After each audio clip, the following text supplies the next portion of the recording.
amb Josep Cuní. Ministro Garzón, ¿qué tal? Buen día, buenos días. ¿Qué tal? Buen día. Bueno, muchas gracias. ¿Cómo le va la salud? Porque me dicen que está en casa enfermo. Bueno, tengo dos niñas, una de 3 años y otra de 1 año y medio, y en cuanto han empezado el cole, pues proliferan los virus propios de esta edad, y también los padres, pues también a veces nos quedamos con alguno de ellos. Bueno, eso pasa en las mejores familias, ¿eh? Sí. O sea, que solidaridad Gracias. máxima y que se mejore. Gracias. ¿Cómo valora esos datos que acabamos de explicar a nuestra audiencia?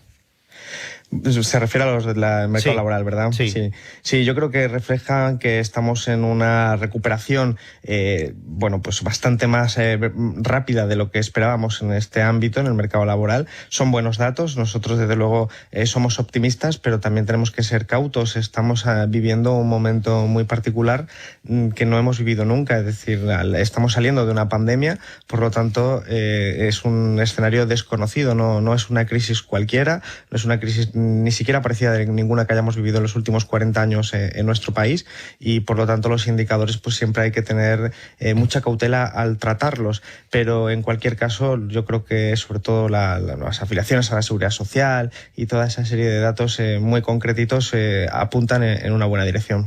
Estamos preguntando hoy a nuestra audiencia si está dispuesta a pagar más para garantizar el futuro de las pensiones, porque ayer el ministro de la Seguridad Social, su colega en el Consejo de Ministros, hizo una propuesta de pagar un poco más todos, entre empresarios y trabajadores, 0,5% cada mes, para así garantizar que la generación de los baby boomers, los que ahora están entre los 45 y los 59, puedan acceder a su pensión cuando les corresponda. ¿Qué piensa usted? Bueno, el propio sistema de reparto del que nosotros nos hemos dotado, que es un sistema solidario, tiene dos perspectivas, la del ingreso y la de los gastos. Tradicionalmente, cualquier reforma de las pensiones, sobre todo por gobiernos de la derecha, se ha declinado siempre en la materia de los gastos. Siempre ha sido un recorte de las pensiones, siempre ha sido un intento de ajustar ambas dimensiones por la vía del recorte de pensiones. Y creo que siempre va a ser una buena noticia que cualquier propuesta vaya por el otro lado, por la del ingreso, por la subida de los ingresos. Cuando se suben cotizaciones sociales, cuando hay más gente trabajando, como los datos que decíamos antes, cuando se incorpora más gente al mercado laboral, suben los ingresos y por lo tanto se hace sostenible el sistema. Y esto pues son reformas que hacen falta para revertir las que hemos sufrido, sobre todo con el gobierno del Partido Popular, y sobre todo también para prepararnos para ese cambio demográfico, digamos, que va a afectar a las pensiones y que tiene que ver, pues con la estructura de natalidad de nuestro país. Entiendo entonces que usted lo ve bien. Creo que siempre que hablemos de subida de cotizaciones sociales, luego hay que mirar siempre, naturalmente, la letra pequeña, y esto es parte de una negociación, no es algo que decida ninguno de nosotros en particular, pero siempre va a ser una muy buena fórmula, porque se trata de fortalecer el sistema público de pensiones frente a cualquier otra alternativa que tradicionalmente ha sido el sistema privado de pensiones, que de hecho no debería ni llamarse así, porque al final son fórmulas de financiación, de especulación privada, que además no han sido rentables para quienes las han establecido, y estamos hablando de un derecho, el derecho a poder recibir una prestación una vez ha terminado la vida laboral. En ese sentido, ajustar el sistema por la vía de los ingresos siempre va a ser mucho más progresista y mucho más justo que ajustarlo por la vía de los gastos. ¿Es este un paso previo a que ya nos oficialicen lo que lleva tiempo especulándose, que se alargará la vida laboral hasta los 68, 70 años quizá? Creo que ese enfoque, independientemente de cómo vayan las negociaciones, siempre va a ser erróneo. Nosotros tenemos que entender que aunque haya subido la esperanza de vida, que es un argumento que se suele utilizar por las organizaciones internacionales, la esperanza de vida saludable no ha subido tanto. Por lo tanto, nosotros deberíamos entender que las sociedades democráticas, sociedades desarrolladas, y la nuestra es una de ellas, no debería aspirar ni mucho menos a prolongar la vida laboral. Hay otras fórmulas para hacer viable y sostenible el propio sistema, y creo que además es muy regresivo subir la edad laboral de esa manera, digamos de una manera general, como se ha hecho con reformas anteriores, porque además tenemos que tener en cuenta la perspectiva de clase. No es lo mismo llegar a los 67 años siendo una trabajadora de limpieza de hoteles en precario y con un ejercicio físico brutal que ser profesor de universidad. Este tipo de circunstancias son importantes que la gente las tenga presente, porque no estamos hablando solamente de números, sino de personas y de derechos. Pero eso podría ser sectorial, ¿no? Podría mantenerse una edad como la actual en las personas que tengan más gasto físico, si se me permite la expresión, y alargarlo más en aquellas que el gasto evidentemente lo tengan intelectual. Sí, y un sistema bien perfilado, desde luego, lo hace de esa manera. Lo que es importante entender es que hay otras fórmulas de ajustar. Por ejemplo, yo soy también partidario, igual que le pasa al ministro Escrivá, y que en las negociaciones se ha postulado por parte de todos los actores, de los sindicatos y de la patronal, se ha planteado que lo que ha sido inviable es esta fórmula de jubilaciones anticipadas a los 50 años, sobre todo por parte de grandes empresas, que bueno, era una forma de deshacerse de trabajadores que tenían unas buenas condiciones laborales, por ejemplo del mundo financiero, y que con 50 años pues de repente estaban jubilados a cargo ya de una prestación pública como es las pensiones, y por lo tanto ese modelo que hemos vivido en nuestro país de una manera muy agresiva en las últimas décadas tiene que cancelarse. Tenemos que ir hacia una normalización de la edad de jubilación, y después, por supuesto, a la hora de los matices se puede hacer sectorialmente como bien indicas, pero en cualquier caso es parte de la negociación. Pero sí que quiero dejar claro que desde mi punto de vista, además de alguien que ha trabajado como economista este ámbito, subir la edad de jubilación formal y hacerlo de manera obligatoria pues a 67 años como está actualmente en ese periodo de transición en el que todavía vivimos, o hacerlo más allá, es un error, y además es un síntoma que no corresponde con una sociedad democrática en la que bueno ya son bastantes años de trabajo los que cumple alguien que llega a 65 años, por ejemplo, como para seguir manteniéndole obligatoriamente esa edad. Pero en el sector financiero, esas ofertas de prejubilación se siguen aplicando y se siguen ofreciendo.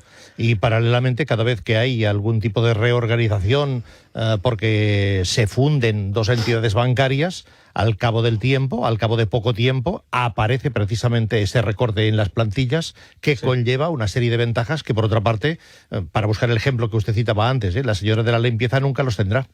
Por supuesto, y esto es un despropósito que hay que cambiar.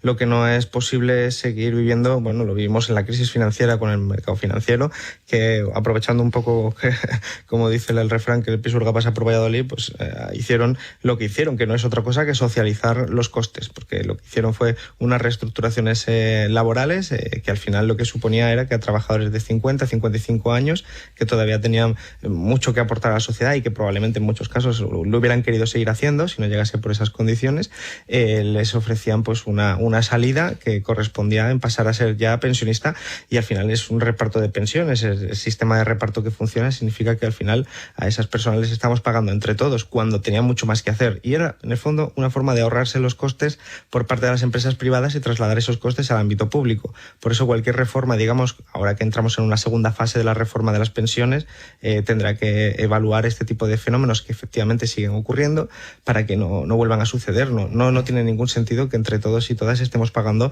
las reestructuraciones laborales de grandes empresas cuando no tienen racionalidad ninguna más allá de la cuenta de resultados de la empresa en cuestión. Ministro, ¿da por acabada ya la pugna entre el PSOE y Unidas Podemos por la reforma laboral? Yo creo que desde el principio estaba claro que lo que nos vincula al gobierno, la razón por la que desde Unidas Podemos Izquierda Unida entramos en el gobierno era cumplir los acuerdos que habíamos establecido. Ese es nuestro nexo de legitimidad con la ciudadanía, y en esos acuerdos estaba la derogación de la reforma laboral del año 2012. La reforma del año 2012 es una reforma que tiene como objetivo no reconocido de manera explícita bajar los salarios, y para bajar los salarios lo que había era un ataque brutal contra la negociación colectiva, una forma de negociar las condiciones laborales claramente asimétrica, favoreciendo al empleador frente a los trabajadores, y eso es lo que hay que corregir, porque aquella reforma laboral pertenecía a otra época, pertenecía a la época en la que las políticas de austeridad, las políticas económicas promovidas por la Unión Europea decían que la salida de España era bajar los salarios para ser competitivo. Eso parece que ha pasado una eternidad, pero fue hace poco menos de 10 años, y ahora estamos en una fase totalmente distinta. La respuesta de la Unión Europea ha sido distinta y lo que tenemos que hacer es recuperar esos derechos y apostar por la fortaleza de los salarios, la fortaleza de la negociación colectiva, que es lo que puede impulsar, como estamos viendo con el ejemplo de los ERTEs y los datos que hemos hablado al principio, puede impulsar una recuperación no solo más firme, sino también más justa. Por tanto, esto era algo que estaba desde el principio muy claro. Evidentemente hay resistencias, no todo el mundo en un gobierno de coalición piensa lo mismo, pero al final lo que nos vincula y lo que es esta nueva etapa de los gobiernos de coalición es el cumplimiento de los acuerdos. Ya, pero en los acuerdos se hablaba de derogar la ley, expresión que se sigue utilizando, cuando de hecho, por lo que sabemos hoy, lo que se van a derogar van a ser algunos artículos de la ley, no toda la ley, porque de lo contrario estarían ustedes elaborando un nuevo texto marco, y eso no se plantea, entre otras cosas porque tampoco están a tiempo. Bueno, hay una dimensión política que tiene que ver con el significante derogación, reforma laboral, etcétera, y hay otra dimensión que es la más técnica, que refiere a que cuando modificas una ley lo que estás haciendo es sustituir unos artículos por otros y tú decides cuáles son los que quieres modificar, porque no puede haber un vacío legal. Lo que es importante, por lo tanto, más allá de estas dos dimensiones que tienen códigos y parámetros distintos, es que se entienda qué es lo que queremos hacer. Por eso la cuestión clave son los contenidos. Eso lo decía Yolanda Díaz con mucho acierto. No es quién negocia, no es cuándo, sino los contenidos. ¿Qué es lo que queremos hacer? Y eso es lo que acabo de explicar yo. Lo que queremos hacer es fortalecer la negociación colectiva, que fue duramente atacada, acabar con la temporalidad y hacer una serie de reformas que están en el acuerdo de gobierno, y que además el Partido Socialista desde el principio también defendió cuando gobernaba el Partido Popular y se llevó a cabo esta reforma laboral. Pero en el marco actual del despido no se toca. Bueno, es algo que tienen que negociar. Yo tampoco quisiera entrar en una materia en la que es objeto de negociación, pero desde luego la filosofía se debe entender. Yo entiendo que ahora mismo la patronal está contenta con la reforma del 2012. De hecho, como decía antes, fue una reforma profundamente asimétrica, porque para bajar los salarios lo que hicieron fue fortalecer los mecanismos de coacción de gran parte de las empresas para poder bajar esos salarios y otras condiciones laborales y facilitar los costes del despido, facilitar una serie de circunstancias que mejoraban la cuenta de resultado de esas empresas, y entiendo que por eso se resisten a cualquier reforma. Fue una reforma laboral sin contar con los sindicatos. Por lo tanto, estos son el precedente, esto es de donde venimos, y ahora lo que hay que hacer es revertirlo, y es perfectamente comprensible que la patronal no esté contenta, pero tiene que entender que en democracia esto funciona de esta manera. ¿Cuánto ha habido, y acabamos con este capítulo y entramos ya en los cometidos de su ministerio, señor Garzón, cuánto ha habido en toda esta pugna pública, por lo menos, de campaña de promoción de Yolanda Díaz como apuesta de toda la coalición de formaciones que están en torno a Izquierda Unida y Unidos Podemos de cara a las próximas elecciones generales? Bueno, yo honestamente diría que no ha habido absolutamente nada de eso, porque todo el mundo sabe que Yolanda es nuestro mejor activo del espacio que representamos. Es un espacio heterogéneo, es un espacio formado por partidos y organizaciones políticas como Podemos, como Comunes en Cataluña, como Izquierda Unida, con diferentes trayectorias, diferentes historias. Podemos es relativamente joven, nosotros tenemos 35 años de existencia, pero Yolanda Díaz es nuestro mejor activo, tiene un bagaje, un conocimiento espectacular. Creo que está haciendo un trabajo magnífico en el ministerio y es así reconocido en la sociedad y así aparece en las encuestas.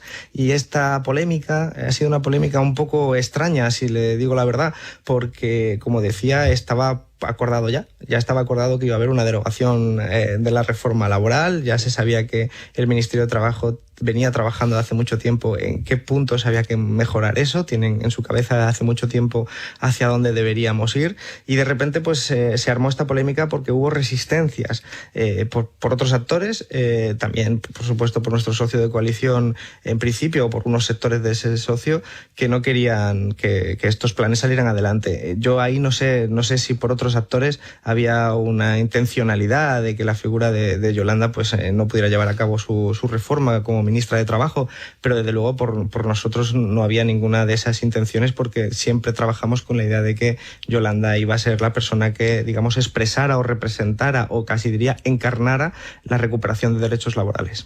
Alberto Garzón, el ministre de Consum, en directe en aquest programa. Entrem ara en els continguts de les polèmiques que darrerament ha suscitat, començant pel consum de carn i continuant per la publicitat de les llaminadures. I seguim el nostre programa Entrevistes en profunditat. Avui amb una persona que ens ha de dir una cosa molt important. Sí, perdoni, però estic una mica nerviós. Tranquil, aquí té el nostre micròfon perquè pugui dir allò que vulgui. Només dir que tinc els 15 punts i pago menys que vosaltres. Si tens els 15 punts, com és que no ets a Línia Directa? Canvia't i t'abaixarem fins a 100 euros el que paguis per l'assegurança de cotxe o moto. 917 700 700, 917 700 700, condicions a lineadirecta.com. 9 i 18 minuts.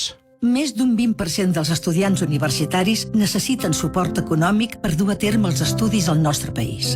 A la Fundació La Caixa concedim beques a estudiants excel·lents amb recursos econòmics escassos perquè accedeixin a estudis de grau universitari. Només és progrés si progressem tots. Fundació La Caixa. I ahir, en aquest programa, parlant amb Carles Francino, com cada dimarts, d'altra banda, en bona relació també amb el ministre Garzón, el Carles Francino deia això. Si és conscient de que s'ha convertit en el ministre encarregat d'anunciar les coses que van contra el ple. Aquesta és la pregunta, eh? Sí, ho dius pel xuletón, ho dius ara per les coses dolces. No és una crítica amb ell, però és que sembla que o ell ha assumit voluntàriament o li han encarregat la tasca de fer els anuncis més impopulars. Ministro, ¿a usted le corresponde anunciar todo aquello que va contra los placeres? No, en absoluto. De hecho, lo que nosotros hemos hecho y lo que he hecho yo en particular ha sido trasladar la voz del ámbito científico con respecto a nuestros hábitos de consumo. El Ministerio no es solo el ministerio, digamos, de las quejas y reclamaciones contra las grandes empresas, materia en la que también trabajamos, sino sobre todo la de cambios de hábitos de consumo para dirigirnos a un consumo más saludable y un consumo más responsable y sostenible con el planeta. Y lo que hemos hecho ha sido traducir, por decirlo de alguna manera, trasladar al discurso público lo que se viene conociendo de hace mucho tiempo. Y a veces esta serie de mensajes pues puede, digamos, chocar con alguna de las tradiciones de nuestro país y alguno de esos placeres, pero honestamente las encuestas con las que nosotros trabajamos apuntan a que tanto en la polémica de la carne como muy especialmente en la restricción de la publicidad de alimentos dirigidos al público infantil, la inmensa mayoría de la población está a favor de nuestra medida. Lo que no está a favor es una serie de poderes económicos que pues han vivido muy bien de este statu quo y temen que unos cambios de hábitos de consumo les afecten a la cuenta de resultados. Pero parece ser que la cumbre de Glasgow estas últimas horas, por lo que respecta al consumo de carne, le da la razón, porque hay un compromiso de más de 100 países a reducir los niveles de metano en un 30% durante los próximos 9 años, hasta el 2030, teniendo en cuenta que una parte importante del metano lo genera la ganadería. Así es algo conocido de hace mucho tiempo. Lo que nosotros hicimos fue poner de manifiesto que teníamos con nuestros cambios de hábitos de consumo la posibilidad de contribuir al planeta, sin perjuicio de que haya otras muchas formas de hacerlo, pero todas complementarias. La gente tiene en su cabeza, quienes nos estarán escuchando también, que la contaminación, el cambio climático, la pérdida de biodiversidad, lo que se ha llamado la triple crisis ecológica, está vinculada, y la gente, cuando se le pregunta, la vincula al transporte, a los combustibles fósiles, a la gasolina, al diésel, etcétera. Pero lo que desconoce la inmensa mayoría de la población es que el impacto del sistema global alimentario, y muy particularmente pues de un tipo de ganadería, la ganadería intensiva, o las conocidas macrogranjas, que meten en una zona, digamos, del interior del país, meten macrogranjas con 4.000 cabezas de ganados, que luego muchas de ellas son para la exportación, conllevan en su proceso de producción pues una serie de costes ambientales que no aparecen en el precio, pero que son costes brutales. Y el impacto ecológico del sistema alimentario, global, es incluso mayor, y su aportación a la emisión de gases de efecto invernadero es incluso mayor que la que se produce a través del mero transporte.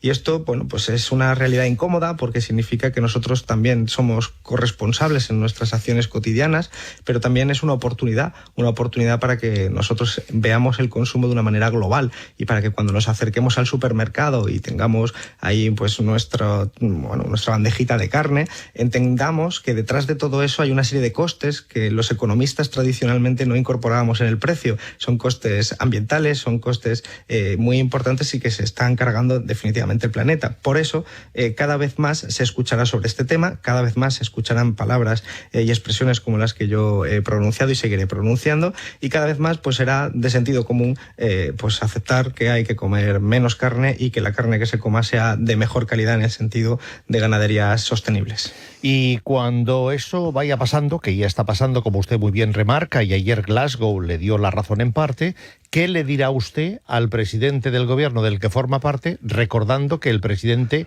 le replicó diciendo esto? A mí, donde me pongan un chuletón al punto, eso es imbatible. ¿Qué le contestará ahora? Bueno, yo no tengo ahora la idea de qué le diría. Desde luego, yo creo que no se puede compartir en general ese tipo de afirmaciones, porque estamos hablando de un problema muy importante, y además yo nunca dije que no había que consumir carne. Lo que dije es que había que ser consciente, como acabo de describir, del impacto que tiene y de que tenemos en nuestra mano poder mejorar los indicadores y mejorar y contribuir a resolver parte del problema. Y esto, bueno, pues yo creo que al final caerá por su propio peso, y la polémica es que fue una gran polémica, fueron varios días en los que creo que todo el país estuvo hablando de esto, pues quedará con algo anecdótico en la historia, porque se asumirá muy parecido a lo que hoy pues puede ser la marginalidad de quienes pidan volver a fumar dentro de los bares, y una serie de leyes que también fueron difíciles de poner en marcha y que finalmente pues se han entendido ya como parte de la normalidad. Y ahora usted propone eliminar también la publicidad infantil de bollería industrial para reducir el sobrepeso y la obesidad entre los más pequeños. La pregunta primera es, ¿pero existen programas infantiles? Porque lo que existen son canales de programación infantil, pero sobre todo lo que existe es que los niños-niñas seguramente están mucho más cercanos a las redes sociales y hacen el seguidismo de YouTube y de TikTok, etcétera, etcétera, que no ver programas infantiles como podíamos verlos los mayores en nuestra época infantil, ¿no? Porque eso se va diluyendo con el tiempo. Sí. Las cadenas generalistas ya no tienen programación infantil, ya no existe el horario infantil. Sí, es verdad, hay cambio de hábito también de consumo digital, por ejemplo, que afectan, y por eso es necesario lo que hemos anunciado y que pondremos en marcha en unos meses. Estará aprobado con un Real Decreto y estará en vigor. Es importante porque, primero, es un problema de salud pública grave. Hablamos de que entre sobrepeso y obesidad hay un 40% de niños entre 6 y 9 años. Es decir, son cifras alarmantes que nos ponen al nivel de Estados Unidos o México y que tienen que ver con muchos factores. No es solo la publicidad, aunque la publicidad es el principal vector por el que se asumen una serie de hábitos compulsivos, en muchos casos, que son profundamente peligrosos para la salud de los menores, y que además muchas veces los padres y las madres no son plenamente conscientes de esta realidad. Decía, es un problema integral que requiere una solución integral, que va desde los hábitos, digamos, de abandonar el sedentarismo, que tiene que ver con muchas cosas, pero también con esa publicidad. Y la publicidad, como bien decías, tiene una serie de soportes que son la televisión, la radio, la prensa escrita y la sociedad de información, es decir, Internet, las redes sociales y sobre todo las nuevas redes sociales. Por eso, hasta ahora, lo que ha existido durante los últimos 16 años es un código de autorregulación. Para que nos entendamos, son las grandes empresas las que se ponen de acuerdo en que van a ser éticamente responsables. Bien, en estos últimos 16 años, numerosos estudios de universidades, sociedad civil y recientemente uno del Ministerio de Consumo han acreditado que se ha incumplido de manera sistemática este código y que, bueno, las empresas pues no tenían esa responsabilidad, al menos de manera efectiva. Y solo era un código que afectaba a la televisión, solamente. Entonces ahora lo que hacemos es que vamos a hacer una regulación, de manera que ya no es voluntario, ya es obligatorio, para la televisión en franjas horarias, pero también para todo lo demás. Es decir, también para las redes, también para Internet, y lógicamente en Internet, como ya nos pasó con la publicidad de las casas de apuestas, no existen franjas horarias, es decir, ahí es de manera permanente. Y tratamos de esta manera de neutralizar una vía por la que los menores de 16 años pues acceden a un tipo de consumo de alimentos que son perjudiciales, pero que ellos lo desconocen. Ponía el ejemplo antes de mi hija de 3 años, pues cuando va al supermercado coge o quiere coger los alimentos pues que tienen los dibujitos de lo que ha visto en un canal de televisión suyo. Ese tipo de publicidad, pues lógicamente a una niña de 3 años no puede entender cuáles son los efectos de un consumo excesivo de azúcares, de grasa, de sal, pero nosotros sí, y nosotros tenemos la responsabilidad de proteger a los menores. O sea, a usted le empuja su condición de padre. Bueno, la condición de padre y la condición de servidor público. Al final, cuando tenemos una tasa de obesidad del 17% y que con sobrepeso pues alcanza el 40%, bueno, pues esto es una demanda, no solo de la Organización Mundial de la Salud, que es además la que nos atribuye a nosotros, la que nos proporciona los perfiles nutricionales para saber qué alimentos tienen que estar restringidos en su publicidad, qué alimentos tienen que estar prohibidos, etcétera, en la publicidad, sino que también, por ejemplo, una cosa que a mí me llamó mucho la atención fueron no solo los pediatras, que uno sabe que lógicamente ellos son conscientes de ese tipo de problemáticas, sino los profesores de instituto y los profesores de colegio que veían en sus propias carnes que esto era un problema cada vez más grande. Por eso aquí hace falta hacer algo integral, no solo se trata de la publicidad, tenemos que ser capaces de convencer a las comunidades autónomas, que son las que también tienen esas competencias en educación, hacer compras públicas. Hay muchos colegios en muchas comunidades autónomas que ya ponen menús muy sanos, muy saludables, pero también hay experiencias donde en un colegio pues hay máquinas de vending que te dan una bebida energética, que te dan bollería industrial y que no tienen fruta y verdura, por ejemplo. Todas estas cuestiones tienen que ver con lo que estamos abordando. Pues lo tiene mal con el gobierno de Castilla y León, porque le tratan a usted de un sectario que se ha puesto en contra del sector galletero de la zona y dicen que usted la tiene tomada con la agricultura, además de con la ganadería. Es parte del coste que tenemos que asumir quienes damos esta serie de iniciativas. Yo era consciente que cuando pasaba lo de la carne o cuando pasó lo de la publicidad de alimentos o cuando pasó lo de las casas de apuestas, nos enfrentábamos a sectores, a grandes empresas y a fenómenos complejos que siempre iban a encontrar las simpatías de una oposición que además no ha tenido freno ni mesura en estos 2 años que llevamos de gobierno. Ahí las respuestas que tuvimos de la carne, ahí las respuestas en algunos casos infantiles y naif que hemos tenido con la publicidad de alimentos. Hemos visto a un responsable dirigente del Partido Popular subiendo fotos lleno de chocolatinas y mandando un mensaje totalmente perverso y que en el fondo lo único que querían era atacar al ministro de Consumo, atacar al gobierno de coalición.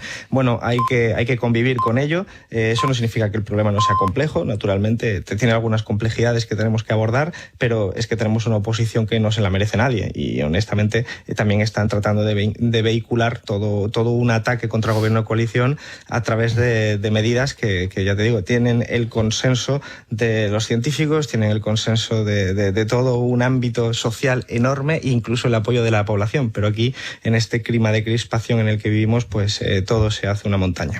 Pues nuestro colaborador que le está escuchando, Joan López Alegre, es de las voces críticas para con esta medida. Mejor que se lo cuente él, Joan. Hola, buenos días, ministro. Oiga, espero sobre todo que se recupere pronto, ¿eh? No sé Muchas si gracias. antes me permite, Josep, hacer un comentario de lo que le ha dicho del mercado laboral y las pensiones, porque yo, escuchándole con toda la atención, hay 2 cosas que usted ha dicho que a mí me chirriaban un poco y una pregunta que me surgía. Usted hablaba de que con la derecha había habido recortes de pensiones. Yo, en todo el siglo XX, los recortes de pensiones que recuerdo son los que se aplicaron durante el gobierno del siglo XXI, de Rodríguez Zapatero, donde las pensiones se congelaron y en cambio hubo inflación, cosa que no sucedió nunca más. Habla usted de especulación en relación al ahorro privado de pensiones y a mí me viene a la cabeza de que usted ha hablado de la banca, de que la principal fuente de financiación de los fondos de pensiones son la deuda pública y los bonos del Estado. No sé si usted considera que, por lo tanto, la deuda pública es un tipo de ahorro de índole especulativo. Y al hablar de la reforma laboral y el tema de la temporalidad, por ejemplo, hoy la principal empresa de grandes almacenes de España ha anunciado que para la campaña de Navidad va a contratar a 6.000 personas. No sé si eso se puede considerar un tipo de contrato de temporalidad que por lo tanto tenemos que evitar, y esas 6.000 personas no tienen por qué tener empleo, aunque sea por un mes.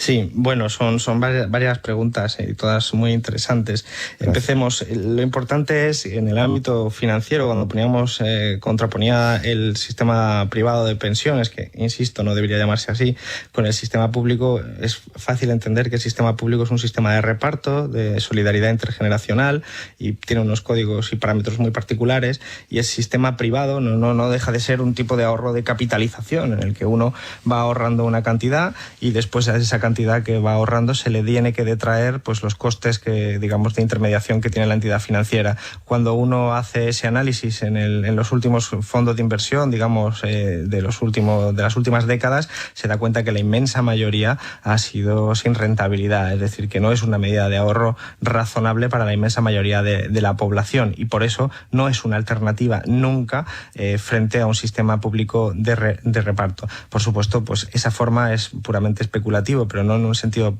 peyorativo, sino simplemente técnico. Cuando tú tienes un fondo de inversión, es un activo financiero que invierte en otros activos financieros, puede ser deuda pública, puede ser lo que fuera.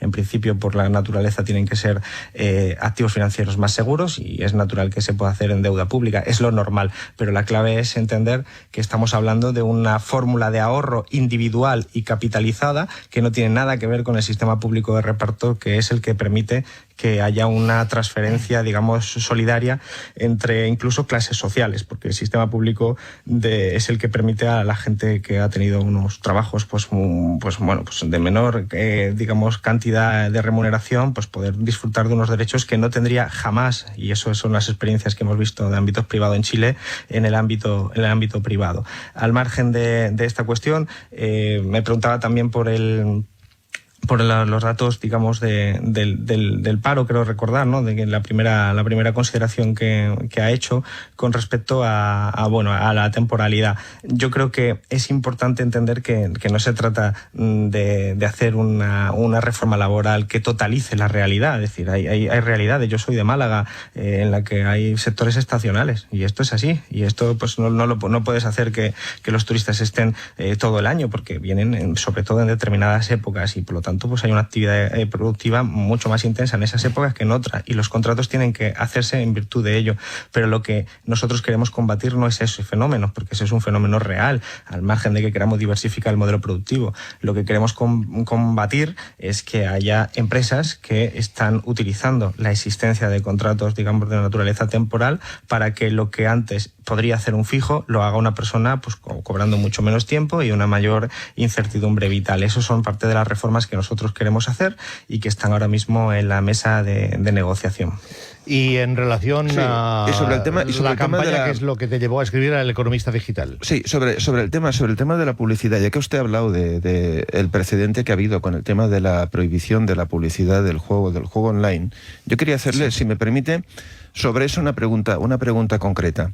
A pesar de que su director general dijo que en España no había un problema de ludopatía, usted prohibió la publicidad y luego han salido datos que han dicho que el juego online no ha bajado. Mi pregunta concreta era: ¿por qué se prohíbe la publicidad del juego online, pero en cambio usted permite que se puedan vender rascas de la ONCE en una oficina pública de correos o a la puerta de un colegio, cuando se dice que eso es el juego más adictivo que hay en nuestro país?